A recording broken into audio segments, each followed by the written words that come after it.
அஸ்ஸலாமு அலைக்கும் வரஹ்மத்துல்லாஹி வபரகாத்துஹு. இன்றைக்கி நம்ம எதை பற்றி பார்க்க போகிறோம் அப்படின்னா, கடன் தொல்லையால் அவதிப்படுகிறவங்க, அதாவது யார் ஒருத்தவங்க கடன் தொல்லையால் அவதிப்படுகிறாங்களோ, கடனை கொடுக்க முடியாமல் வட்டியின் பக்கம் யார் போகிறாங்களோ, அவங்க இந்த துஆவை ஓதுனாங்க அப்படின்னா அவங்களுடைய எல்லா தேவைகளும், அதாவது உங்களுடைய கடன் மலையளவு இருந்தாலும் சரி, அல்லாஹ் அதை நிறைவேற்றி தர்றேன் அப்படிங்கிறது அல்லாஹ் வாக்களிக்கிறான். ஒரு தடவை அலி ரலியல்லாஹு அன்ஹு அவர்களிடம் ஒரு மனிதர் வருகிறார். அவர் என்ன சொல்கிறாருன்னா, அலி ரலியா கிட்ட சொல்கிறாங்க, எனக்கு பணம் தேவைப்படுது, எனக்கு எந்த ஒரு வருமானமும் கிடையாது, எனக்கு வேலையும் கிடையாது அப்படிங்கிறது சொல்கிறாங்க. அப்போது அதற்கு அலி ரலியல்லாஹு அன்ஹு என்ன சொல்கிறாங்கன்னா, நான் உனக்கு சில வார்த்தைகளை நான் சொல்லி தரட்டுமா, கற்றுத்தரட்டுமா அப்படிங்கிறது சொல்கிறாங்க. அந்த வார்த்தை எனக்கு, அதாவது அலி ரலியல்லாஹு அன்ஹு அவங்களுக்கு ரசூல் ஸல்லல்லாஹு அலைஹி வஸல்லம் அவங்க கற்றுக் கொடுத்த வார்த்தைகள் அப்படின்னு சொல்லி சொல்கிறாங்க. உடனே அந்த வார்த்தை, சரிங்களா, அந்த வார்த்தை நீ கூறின அப்படின்னா உன்னுடைய தேவையை மலையளவு இருந்தாலும், அதாவது உன்னுடைய கடன் பிரச்சனை, உன்னோட தேவை மலையளவு இருந்தாலும் கண்டிப்பாக அல்லாஹ் நிறைவேற்றி தந்துடுவான் அப்படின்னு சொல்லிட்டு அலி ரலியல்லாஹு அன்ஹு சொல்கிறாங்க.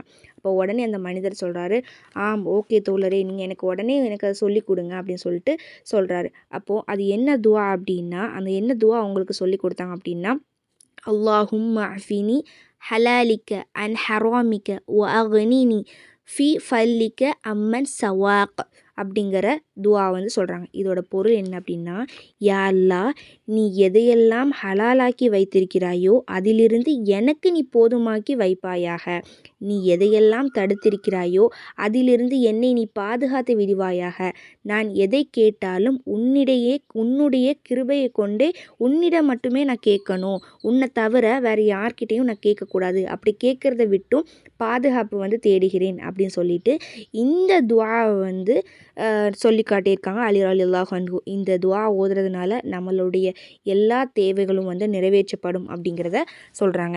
இது எதில் இருக்குது அப்படின்னா, திருமிதியில் 3563வது ஹதீஸாக இருக்குது. இப்போது இப்போ ஒரு வேலை செய்ய போகிறோம் அப்படின்னா, அந்த வேலை நம்மளுக்கு எப்படி செய்யணும், அந்த வேலையை நமக்கு தெரிஞ்சிருந்தால் தான் அதுக்குள்ளே நம்ம போவோம், இல்லைன்னா அதை பற்றி தெரியாது அப்படின்னா நம்ம அதுக்குள்ளே போக மாட்டோம், அப்படி தானே? அதே மாதிரி இந்த துஆவை நம்ம அல்லாஹ் கிட்ட கேட்கணும் அப்படிங்கிற ஒரு இது இருக்குது. அது எப்படி கேட்கணும் அப்படின்னா, அல்லாஹ் மேலே உறுதியாக நம்பிக்கை வச்சு அல்லாஹ் எனக்கு தருவான் அப்படிங்கிறது நம்ம முயற்சியுடன், நம்மளுடைய நம்பிக்கையுடனும் அல்லாஹ் மேலே ஒரு தவக்குல் வச்சு நம்ம கேட்கக்கூடியவங்களாக இருக்கணும். அப்படி இல்லாமல் இந்த துஆ ஓதுன அன்னைக்கு என்னோடய கடன் அளவு நீங்கும் அப்படின்னு சொல்லியிருக்காங்க, அதனால் நான் ஓதிட்டே இருக்கேன் அப்படிங்கிறது நம்ம நினைக்காம, இந்த துஆவை நான் ஓதுனேன் அப்படின்னா என்னுடைய ரப்பு, என்னைய படைத்த ரப்பு என்னுடைய தேவை எல்லாத்தையுமே நிறைவேற்றி தருவான் அப்படிங்கிறது நம்ம உள்ளத்தால் நம்ம நம்பிக்கை வச்சுருந்தோம் அப்படின்னா அல்லாஹு தாலா கண்டிப்பாக நம்மளுடைய தேவைகளாக இருந்தாலும் சரி, நம்மளுடைய கடன் பிரச்சனையாக இருந்தாலும் சரி, அல்லாஹ் கண்டிப்பாக நிறைவேற்றி தருவான். சரிங்களா?